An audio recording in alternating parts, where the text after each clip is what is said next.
اللہ کا فضل ہوتا ہے. مومن کو تو کانٹا چبھتا ہے نا، تو اس تکلیف سے نبی صلی اللہ علیہ وسلم نے فرمایا کہ اللہ اس کے سارے گناہ معاف کر دیتا ہے. تو ہم تو سارے گناہ گار ہیں کہ نہیں؟ اعوذ باللہ من الشیطان الرجیم، بسم اللہ الرحمن الرحیم. وَإِن يَمْسَسْكَ اللَّهُ بِضُرٍّ فَلَا كَاشِفَ لَهُ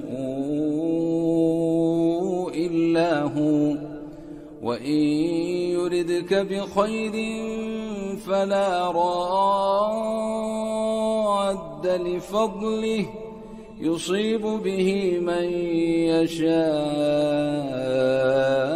مِنْ عِبَادِهِ وَهُوَ الْغَفُورُ الرَّحِيمُ. جو اپنے آپ کو پاک سمجھتا ہے وہ اپنے آپ کو اللہ سمجھتا ہے. پاک صرف اللہ ہے. سبحان اللہ کون ہے؟ صرف اللہ کی ذات ہے. تو اس لیے غلطی یا بیماری، ہم کمزور ہیں، اس لیے اللہ نے بھی قرآن میں فرمایا نا کہ میں نے انسان کو کمزور پیدا کیا ہے. مضبوط وہ کب ہوتا ہے؟ دیکھیں کاغذ ہے نا، کاغذ کتنا کمزور ہوتا ہے، بعض اوقات حقوق مارو تو پھٹ جاتا ہے. جب اس کو دیوار کے ساتھ چپکا دیا جاتا ہے تو کاغذ کی طاقت دیوار کو نہیں جاتی، دیوار کی طاقت کاغذ کو آتی ہے. یہ ایک مثال ہے. تو نعوذ باللہ اللہ کے لیے تو ایسی مثال دے بھی نہیں ہمیں دیتی. ہماری ناقص عقل ہے، اس لیے اس قسم اللہ بھی ہمیں کبھی مکھی کی، مچھر کی مثال دے کر سمجھاتا ہے. تو سمجھانے کے لیے کہہ رہا ہوں کہ جب اللہ کا آسرا ہو جاتا ہے، اصل میں ہمارا یقین جو ہے نا دعاؤں پر ختم ہو گیا ہے. ہم نے دعائیں مانگنی چھوڑ دی. آپ یقین جانیں مومن کا سب سے بڑا ہتھیار جو ہے وہ دعائیں ہیں. اور اگر دعائیں مانگتے ہیں تو ہماری بدبختی ہے کہ ہم نے چن لیے ہیں لوگ خود ساختہ کہ یہ دعا کرسی سے قبول اسی ساڑی ہوندی نہیں. پیسے دے دے کے چول حلوے کھوا کھوا کے دعائیں کرواتے ہیں. تو اس کا مطلب ہے جس کے پاس پیسے نہیں ہیں وہ تو دوزخی میں گیا. زندگی میں بھی لیکن امیر نے دیگاں پکوا دیتی ہیں، مولویوں نے ڈیڈی پا دیتا پلا حلوا. تو غریب تو بیچارے کے گھر کھانے کو نہیں، وہ کدھر جائے گا؟ اس کے پاس تو ختم درود کرانے کے لیے ہے ہی کچھ نہیں. نہیں، ایسا نہیں ہے. واللہ میرا رب بڑا زبردست ہے. نبی نے فرمایا نا، جب نجاشی نے پوچھا نا جعفر بن طیار سے کہ جو تم کہتے ہو تمہارا جو نبی ہے اس کے پاس غریب لوگ زیادہ ہیں یا امیر؟ تو انہوں نے کہا کہ اس کے پاس غریب لوگ زیادہ تھے. انہوں نے بولا پھر حق ہے. یہ یاد رکھنا، غربت بھی اللہ کسی کو میچ میں نہ ڈالے. اگر دنیا میں سب سے کوئی بڑا غریب تھا تو وہ تو مالی لحاظ سے میرے پیارے نبی تھے. ہم میں سے کبھی کسی نے پیٹ پہ پتھر باندھا نہیں باندھا. نبی صلی اللہ علیہ وسلم بازو کا دو باندھتے تھے. لو بھی کیا ہے گھر میں؟ کچھ نہیں ہے یا رسول اللہ صلی اللہ علیہ وسلم، اللہ کا نام ہے. اور کیا بس سرکہ تھوڑا سا پڑا ہے، وہی لے. اس سے بڑا بہتر سالن نہیں کوئی. یہ نبی کے صبر کی انتہا ہے صلی اللہ علیہ وسلم. روٹی سوکھی ہوئی بھگوئی پانی میں، گیلا کیا نرم کی، اس کو سرکے میں بھگویا کھا گیا. الحمدللہ، اس سے بہتر سالن ہی کوئی نہیں. ہماری بد نصیبی، تن پہ نئے سے نیا کپڑا، کھانے کو اتنا کچھ، اس کے باوجود ساڑھے تے مقدر ہی خراب ہیں. عورتیں مرد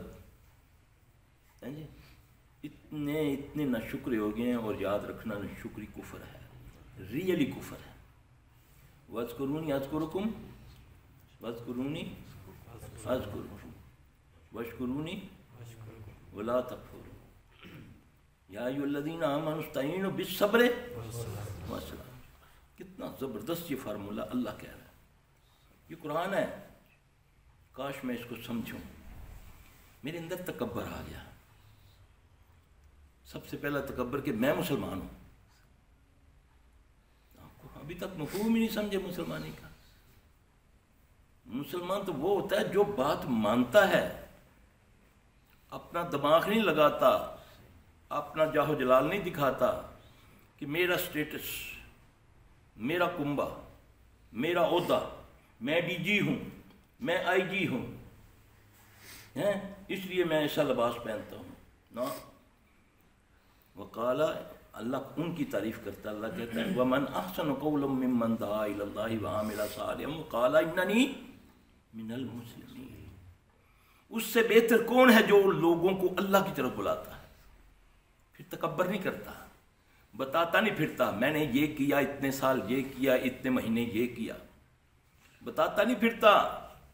قال اننی من المسلمین، پھر بھی کہتا ہے اللہ میں تیرا تابعدار ہوں، تیری مرضی تو قبول کرے نہ کرے، چاہے میں نے پوری زندگی لگائی ہو۔ عمل پہ تکبر مت کرو، کسی چیز پہ تکبر نہ کرو۔ یہ ایک دم کلٹا ہوتا ہے، رات کو سوتے ہو صبح کچھ ہوا ہوتا ہے، سارے معاملات تلٹ پلٹ سب ختم۔ یہ ساری شانوں ساری قوت والا مالک میرا اللہ ہے۔ اس سے بنانے کا ایک بڑا آسان فارمولہ ہے کہ اس سے تمہاری لگی رہے، وہ ہے نماز۔ پہلے کیا فرمایا؟ اللہ کا ذکر کرو۔ ہم نے اللہ کا ذکر پتہ کیا بنا لیا؟ تسبیح ہاتھ وچ پکڑی دکھاوے کے لیے، ہیں جی؟ تسبیح تو اس کو حالانکہ اس کا ہم مفہوم ہی نہیں سمجھے، تسبیح کہتے کسے ہیں؟ تسبیح تو کہتے ہیں اللہ کے ذکر کو، اس کو تو مالا بولتے ہیں۔ تسبیح فسبح بحمد ربک، تسبیح ہر شے میری تسبیح بیان کرتی ہے۔ یونس علیہ السلام مچھلی کے پیٹ میں پہلی رات بڑے حیران ہوتے ہیں، حالانکہ اس میں رات دن کا پتہ نہیں تھا، لیکن اللہ دکھا رہا ہے کہ فجر سے پہلے بڑی عجیب سی آوازیں آنی شروع ہو گئی۔ اللہ نے فرمایا میری ہر مخلوق میری تسبیح بیان کر رہی ہے، اس پر گنو نا، یہ ساتھ جائیں گے نا، یہ شہادت دیں گے اس نے مجھ پر سبحان اللہ۔ اس کے پڑھنے سے ریاکاری بھی نہیں نہ آتی، ورنہ تسبیح مانگنے والا بھی تسبیح پکڑی ہوئی ہے، ہاں جی۔ یہ اللہ میں ہر وہ کام سے بچو جس سے ریا کا عنصر آتا ہے، اس پہ پڑھو۔ اللہ کہتا ہے میرا ذکر کرو۔ اللہ کا ذکر کیا ہے؟ اللہ کا ذکر سبحان اللہ الحمدللہ بھی ہے۔ اللہ کہتا ہے مجھے یاد کرو۔ ذکر اور یاد میں دو فرق ہے۔ اللہ کو یاد کرو، جب جھوٹ بولنے لگو تو تمہیں اللہ یاد آ جائے کہ یہ لکھا جائے گا۔ جب کسی کے ساتھ دو نمبری کرنے لگو نا، چاہے زبان سے، چاہے آنکھ سے، چاہے کان سے، چاہے دل سے، چاہے ٹانگوں سے، تو یاد کرو اللہ کو۔ جب تم اللہ کو یاد کرو گے تو پھر اللہ، نبی صلی اللہ علیہ وسلم نے فرمایا نا، جب کسی کی غلط نگاہ کسی عورت پہ اٹھتی ہے نا، وہ صرف اللہ کے خوف سے اپنی نظریں جھکا لیتا ہے نا، اللہ اس کو ایسی لذت عطا فرماتے ہیں کہ پھر جب تک وہ زندہ رہتا ہے وہ ترستا رہتا ہے کہ کاش اس طرح کی لذت اللہ مجھے، اگر وہ اللہ کے لیے جھکاتا، اللہ کے خوف سے۔ ہم نے دعائیں بھی خریدنی شروع کر دی، عبادات بھی خریدنی شروع کر دی، مرنے سے پہلے بھی مرنے کے بعد بھی ہم نے ایسے طریقے ایجاد کر لیے کہ میں بخشیا جا سکوں۔ مولوی صاحب کہتے ہیں جی میرے کو 160 پڑھے ہوئے قرآن ہیں لینے، ہاں جی 350 کے حساب نہ لے لو۔ کیا ہے یار، تم عقل مند لوگ ہو۔ اس بدبخت کے بچے کو پوچھو تم نے پڑھے بھی ہیں کہ نہیں، اگر پڑھے بھی ہیں تجھے کس نے اختیار کیا کہ مجھے ڈونیٹ کرو، وہ بھی پیسے لے کر؟ ہے ایسا؟ میں نے آج قرآن نہیں صبح پڑھا، مقصد تھوڑا پڑھا ہے، جو میرا معمول ہے وہ میں نے صورتیں نہیں پڑھی، ٹھیک ہے؟ کیا میں آپ کو بولوں گا چلو جی پٹی صاحب میرے شاگرد ہیں، اگر میں 4-5 صورتیں نہیں پڑھیاں تسی پڑھ لو، میں زندہ اس کو کہتا ہوں مجھے کہاں ثواب ملے گا؟ ثواب تو اس کو ملے گا۔ تو یہ ڈونیشن جو ہم نے بنا دی نا، اس نے ہمیں کاہل کر دیا، کاہل کر دیا، کاہل کہتے ہیں نا، کاہل کر دیا، نکما کر دیا. ہاں جی، پیسے دے کے شکر کرو، شکر کو علی اس ایسے لوگ نہیں تمہیں ملے جو کہیں گے کہ سان پیسے جمع کراؤ تھوڑی سارے سال دیا نمازاں جڑیاں اسی پڑھ لے سن. واللہ ایسا ہو رہا ہے، تم یہ کر لو. اب دیکھیں نا سارے لوگ نماز ایک چھوڑنا جان بوجھ کر کفر میں ہے. ایک آدمی نماز ظہر کا وقت جا رہا ہے بغیر کسی وجہ کے، بغیر کسی یعنی کہ سفر میں ہے یا کسی مصروفیت میں ایسی میں ہے جس سے اس کو اللہ اجازت دے رہا ہے کہ وہ نماز کو لیٹ کر لے. اگر اس کے علاوہ کوئی نماز چھوڑ کے بیٹھا ہوا ہے وہ کفر میں ہے، کفر میں. یاد رکھنا وہ اس وقت کفر میں ہے. اگر اس حالت میں اس کو موت آئی تو وہ مومن نہیں جائے گا، یہ یاد رکھنا. کیوں کہ نماز کا چھوڑنا، نبی صلی اللہ علیہ وسلم نے فرمایا نماز اور ایمان کے درمیان، کفر اور ایمان کے درمیان نماز دیوار ہے. تو ہم نے نماز کو، یہاں اللہ کیا کہہ رہا ہے کہ میرا ذکر کرو، شکر کرو. نہ شکری کفر ہے.